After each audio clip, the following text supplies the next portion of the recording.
नमस्कार। आज हम अमेरिकी राष्ट्रपति की चुनाव प्रणाली का अध्ययन करेंगे। संविधान ने अमेरिका की कार्यपालिका शक्ति राष्ट्रपति में निहित की है और यह माना जाता है कि अमेरिका के राष्ट्रपति का पद संसार का सबसे शक्तिशाली राजनीतिक पद है। जैसा कि ब्राइस कहते हैं, आज राष्ट्रपति का पद विश्व के लौकिक पदों में सबसे महान है। वहीं ओग तथा रे का कहना है, यूरोप के कुछ तानाशाहों को छोड़कर अमेरिका का राष्ट्रपति शासन का सबसे अधिक शक्तिशाली अध्यक्ष है। अमेरिका के राष्ट्रपति के चुनाव के लिए कौन कौन सी योग्यताओं का निर्धारण किया गया है अमेरिकी संविधान में, तो हम ये देखते हैं। जो व्यक्ति राष्ट्रपति पद के उम्मीदवार के लिए चुनाव में खड़ा होता है, तो उसके लिए सबसे पहली जो योग्यता है वह है संयुक्त राज्य अमेरिका का जन्मजात नागरिक हो। जो व्यक्ति चुनाव में खड़ा होता है राष्ट्रपति पद के लिए, उसका अमेरिका का नागरिक होना आवश्यक है। फिर उस व्यक्ति की जो उम्र है वह 35 वर्ष होनी जरूरी है। कम से कम 14 वर्ष तक अमेरिका में रह चुका हो। इसके अलावा जैसा कि भारत के राष्ट्रपति की भी ये योग्यता होनी चाहिए कि वह दिवालिया न हो, पागल ना हो तथा किसी अपराध के सिलसिले में जेल ना गया हो। यह है अमेरिकी राष्ट्रपति के पद की योग्यताएं। अब हम बात करते हैं अमेरिका के राष्ट्रपति की पद की अवधि की। राष्ट्रपति का कार्यकाल संविधान के अनुच्छेद 2 तथा भाग 1 में 4 वर्ष निर्धारित की गई है। सामान्यतः ये पद स्थायी है और 4 वर्षों से पूर्व राष्ट्रपति को इस पद से मुक्त नहीं किया जा सकता। लेकिन इसके अलावा भी एक अपवाद भी हैं, जहां हम ये देखते हैं कि 4 वर्ष से पहले भी अमेरिका का जो राष्ट्रपति है उसको पद से हटाया जा सकता है या वह स्वयं हट सकता है। वो कौन कौन से कारण हैं, जैसे कि अगर स्वयं राष्ट्रपति है वो त्यागपत्र दे दे, या फिर उसकी मृत्यु हो जाए, या फिर उस पर महाभियोग सिद्ध हो जाए।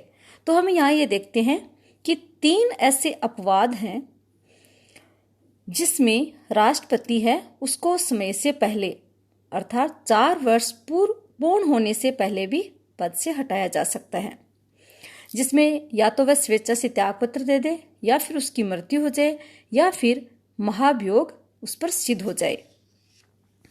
उसके बाद हम बात करते हैं राष्ट्रपति के वेतन तथा उसकी सुविधाओं की। राष्ट्रपति है, अमेरिका का जो राष्ट्रपति है उसका वेतन और भत्ते निर्धारित करने का जो अधिकार है वो वहाँ की कांग्रेस को है। वे उसके कार्यकाल में न तो घटाए जा सकते हैं और न ही उनमें परिवर्तन किया जा सकता है। और राष्ट्रपति का वेतन है वो कर मुक्त नहीं है, उस पर टैक्स देना पड़ता है। अब हम बात करते हैं राष्ट्रपति के उन मुक्तियों की, अर्थात राष्ट्रपति को कौन कौन सी स्वतंत्रताएं प्राप्त हैं। तो राष्ट्रपति को अपने पद पर रहते हुए अनेक उन्मुक्तियां प्राप्त हैं। उसे किसी अपराध के कारण गिरफ्तार नहीं किया जा सकता सिवाय महाभियोग के। अगर राष्ट्रपति पर महाभियोग की प्रक्रिया पूर्ण हो जाती है, ऐसी स्थिति में ही उसको गिरफ्तार किया जा सकता है और देश के किसी भी न्यायालय में उस पर कोई अभियोग भी नहीं चलाया जा सकता।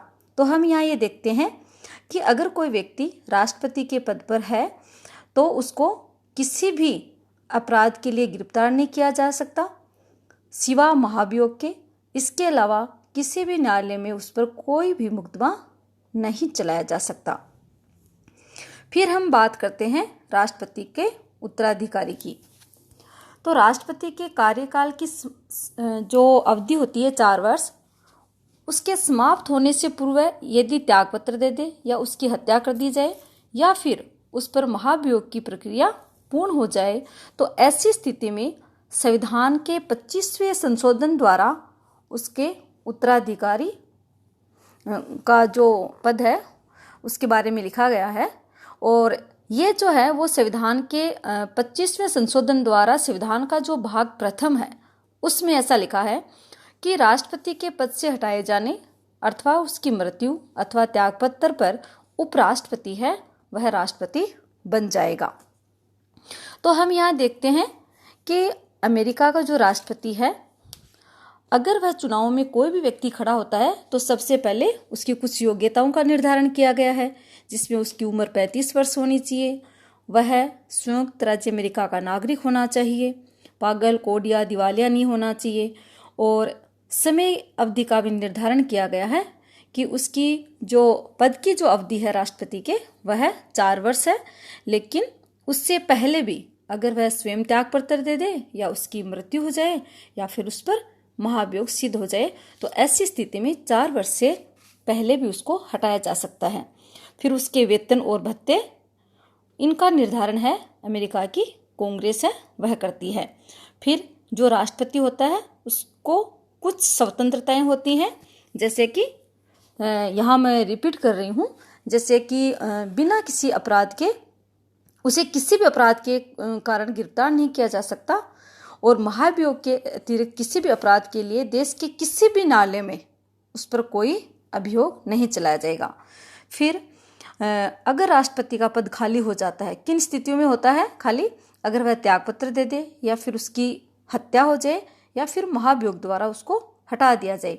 तो ऐसी स्थिति में अमेरिकी संविधान में 25वें संशोधन द्वारा अमेरिका का जो भाग प्रथम है उसमें उत्तराधिकारी का पद भी तय किया गया है। अर्थात जब राष्ट्रपति त्यागपत्र दे दे, हत्या हो जाए या महाभियोग उस पर सिद्ध हो जाए तो राष्ट्रपति की जगह उपराष्ट्रपति है वह राष्ट्रपति बन जाएगा।